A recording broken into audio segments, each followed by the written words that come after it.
started. All right, good morning, everybody.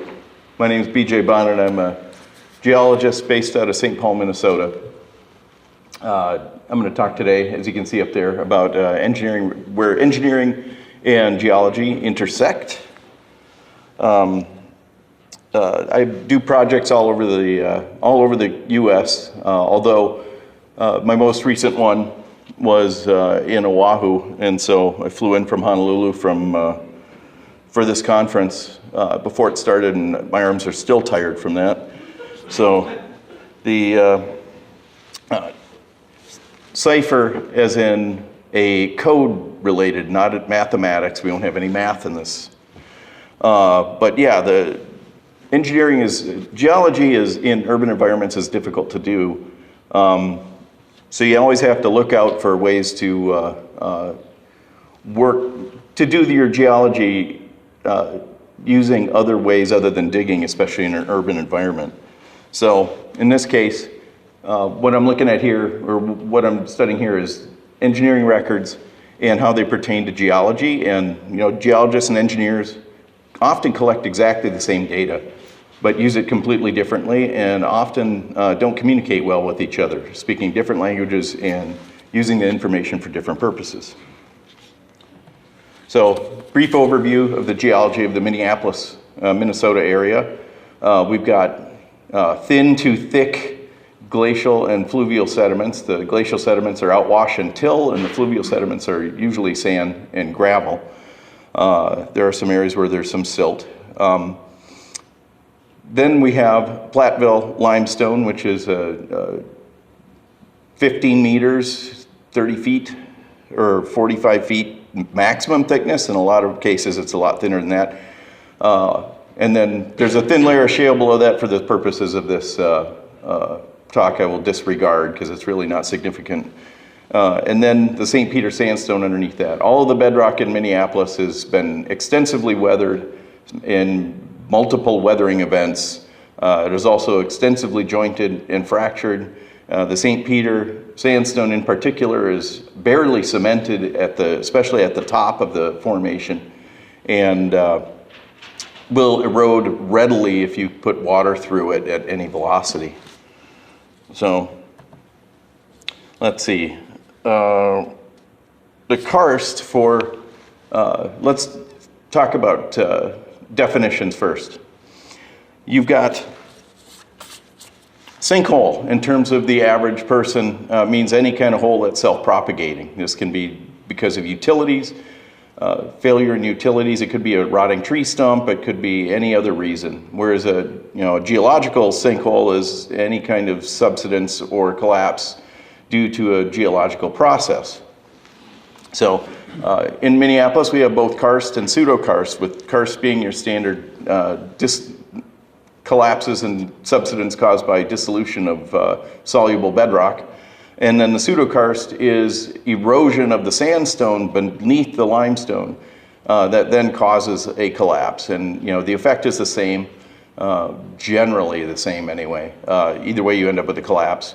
But Minneapolis, the pseudokarst also causes collapses along the linear joints in the limestone. So we'll get to those later. Engineering records, topographic maps.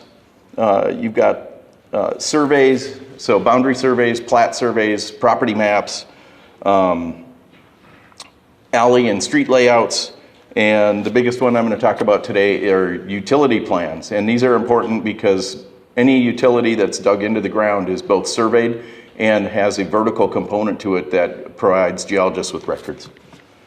So let's go into the first of these, parcels and streets. So as a geologist, when you look at a parcel or street map, one of the things you want to look for, you want to apply the Sesame Street test to this. And that's, one of these things is not like the other.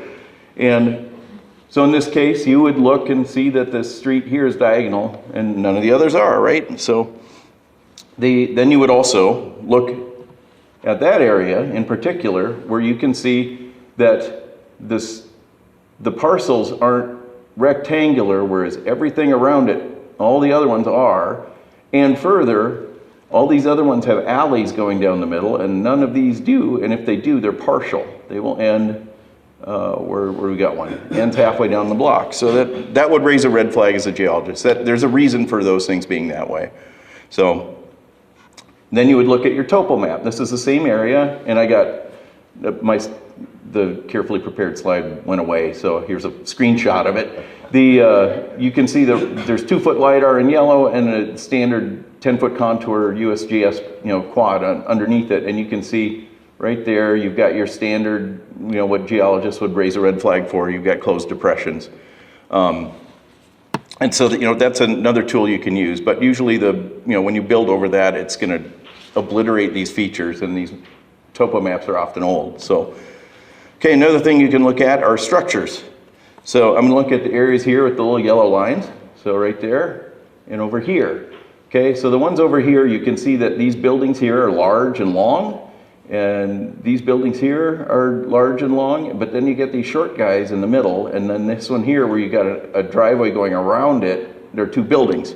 So what that is that this line is the edge of the Platteville limestone. Over here there's limestone, over here there's a thick layer of sand, probably 100 feet or more. And you can't build buildings across that interface, and so you've got a change in the building pattern just because otherwise you'd have foundation issues. And so for this bridge, this is also the edge of the Platteville, and so this island is all on the limestone, and over here is that St. Peter sandstone. It's a lower elevation, and it's a lot more erodible formation, so they built the road and the bridge right at the edge of the limestone. Okay, sewer records. I told you that these things were going to be, utility records were going to be important. Sewer records are especially important because sewers are often the deepest thing that gets installed in an urban environment. These things are important because they are surveyed to at least the nearest meter in terms of X and Y at the surface, and to the nearest centimeter vertically, because these things run the function due to gravity. And so the other features that you can see up here is they will show the manhole locations, and you can georeference those and even find them on Google Earth or something like that if you need to. They explain they give you a lot of information, like it tells you where we are in the bigger scheme of things. We're on Earth. Joking aside, they do provide a nice cross-section of geology, especially where the geology is difficult. They will not necessarily use geological terms because these were produced either by the engineering techs or engineers. Like even here, water levels for the river. But anyway, anyone with a geological background can look at these records and interpret them pretty easily. Okay, so let's go back to this area. All right, we've already had a couple red flags. So let's take a look and see what the sewer record shows. We have sand with fill, so in a nice little cone shape. This looks suspicious, and we were out here because we got called by a resident that had a sinkhole in her yard. So we went and looked at the street. The street was not new, and it did not have any signs of subsidence or cracking or issues. We called the sewer utility, and that's how we got this plan. They didn't have any issues either, no break or leak history where the pipes might have been offset by subsidence. Same thing with the water main. But this is the post office lot. This right here is a manhole, and that's that blue line there. That post office lot has patch after patch after patch on their pavement, and had a clear subsidence problem. The homeowner, which is the neighbor to the post office right there, had a sinkhole open up about 15 years ago and destroy her shed, which she then filled in. So this was her second sinkhole on this site. We then talked to the neighbors, and they routed all their stormwater into holes in the ground. So we got a whole bunch of red flags going on here. And then here's the sinkhole. She tried to fill it in. It was 1 meter around and 2 meters deep, so it's not a very big thing. It's not really threatening anything in her yard. But when we went in there to look at it, you can see a whole bunch of either riprap or paving stones that were at the bottom. So this is the second time this one has opened up. So this is what we determined from this one is that the fill that filled in the sinkhole is successful, and that the sand at the border of the fill is actually eroding into the master sinkhole in this case. And so this is an actual sinkhole. Okay, let's go to another engineering record that has a different way of looking at it. So this here you get a dead end street. There are no utilities that go past it. The parcel on this end here is a park. All of the other streets in the neighborhood go through, and where they don't, the utilities go through the parks or schools or parking lots or whatever they are.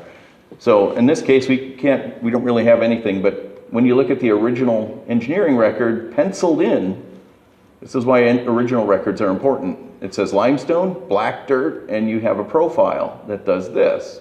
And this is close to 20 feet. Is that a sinkhole? Not sure. This is definitely something that would require more information. But if an engineer were to want to install a stormwater infiltration gallery here or something like that, it would have to go through the stormwater BMPs and probably have to have this thing excavated to make sure it's not a sinkhole. Okay, another one. We got sent this photo by a resident.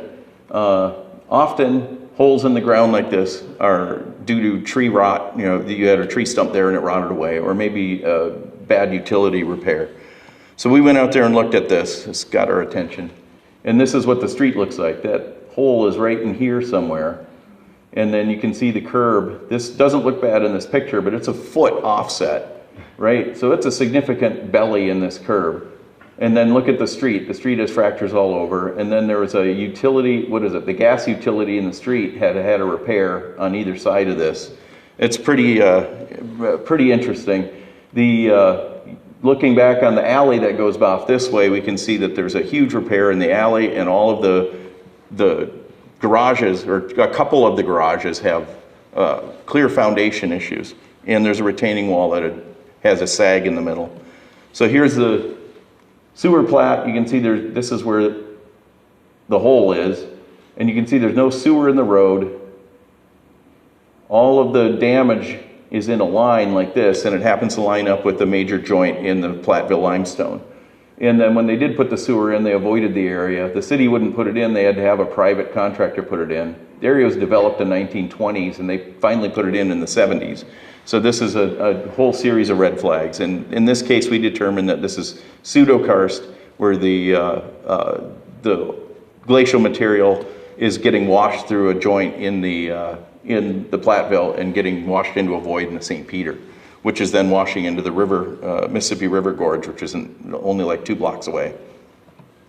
Okay, this is another one. And you see 2 very suspicious looking voids here, but this isn't what I'm going after here. You can see that the bedrock is at the surface. In this part of Minneapolis, there's 1 documented outcrop, and that's a couple miles away.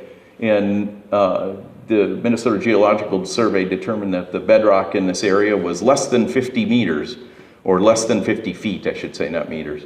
So there was no record of shallow bedrock or even bedrock at the surface in this area, yet the sewer record showed that there's limestone at the surface for many square miles in this area. And that was new to everyone when we saw that. Now I'm going to zoom into this area over here. And this is something that's important. See, up here and up there are manholes, and you can see that this is a big, what could be a sinkhole.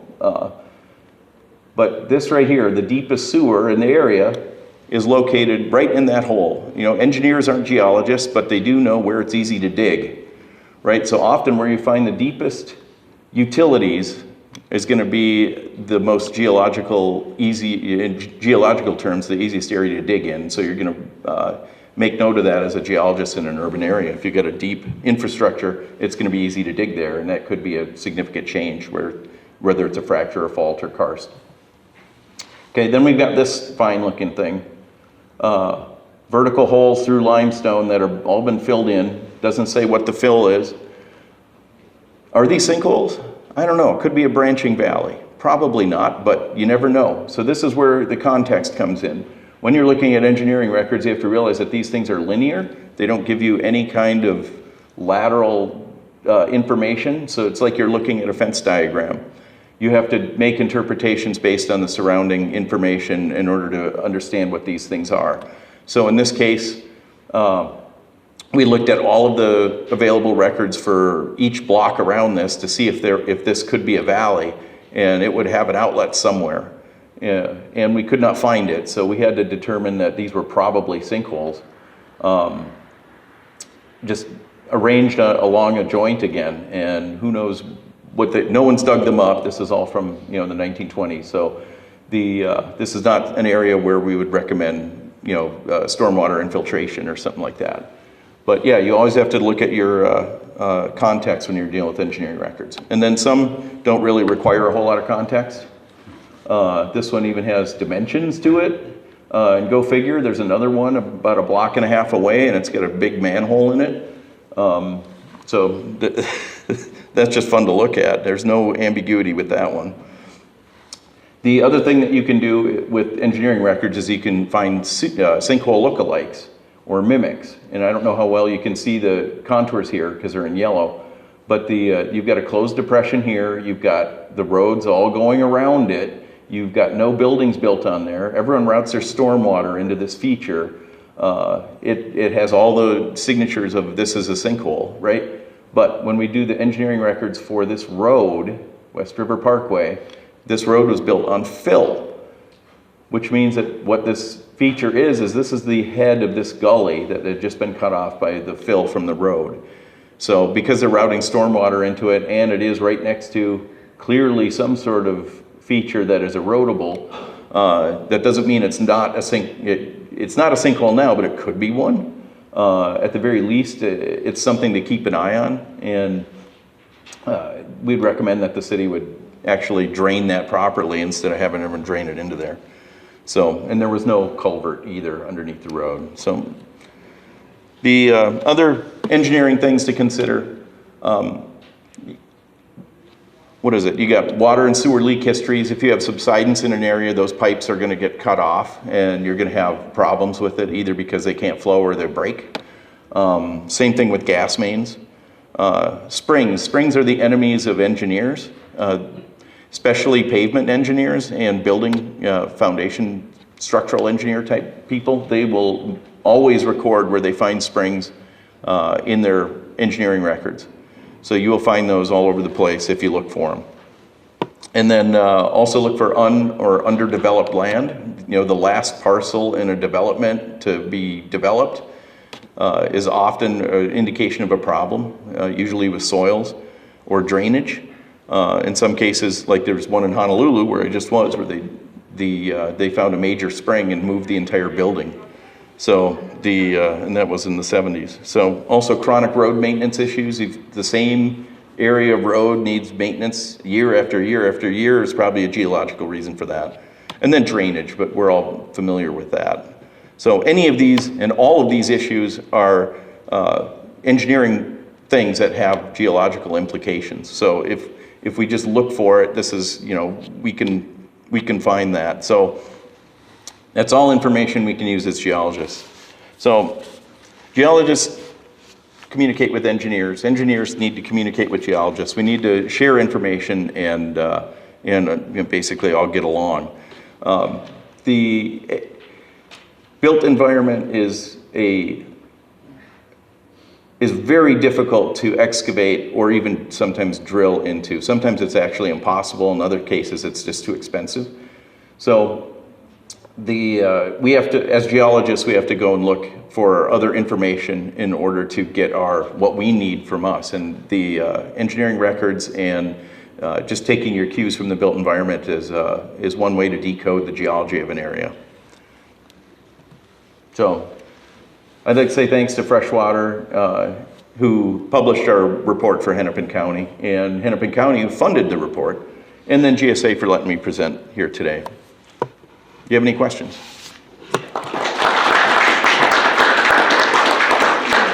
time for a couple questions. Yeah, if you go back, I think it was 4 slides, I'll just talk loud. You had a nice cross-section of a sinkhole. Yeah. I'm just curious, yeah, this one. Beautiful sketch here. I'm curious how you as a geologist evaluate a cross-section like this. I mean, what was this based on? How did they have any depth control? City of Minneapolis is exceptionally good at keeping track of their materials. They determined at some point that they needed to do this for their own maintenance records. And they also use this to determine where their water mains are likely to corrode. But I'm wondering how So- they actually created the sketch. How did they create the sketch? They- Data that constrains it? Yes, from construction records, and they wrote it down, so. And then this is surveyed, so you can see the street above it. I cut that off. But down here, you see this is the elevation. You get the Minneapolis datum here, and then I think it's NAD 27, or NAVD 27 here. And this is just a big sewer. So this was a very big sewer, and this is what they had to dig through to do it. And that clearly posed a hazard to them when they installed the sewer. And then the one next to it, probably a block away, so 300 or 200 meters away, is almost as big and has a big manhole in it. This one just has a little manhole, but the other one has a big connector for several large sewers. Because this sewer here is, I keep doing that. This sewer here is a large sewer. That's at least I think that's a 60-inch sewer. So it might even be a 66. So it's 5.5 foot in diameter. So anyway, Minneapolis has really good records. And that's why I used them in addition to doing the study. And I used to work for the city, so I knew these existed, and I could not believe my eyes when I saw the first sewer plan for the city.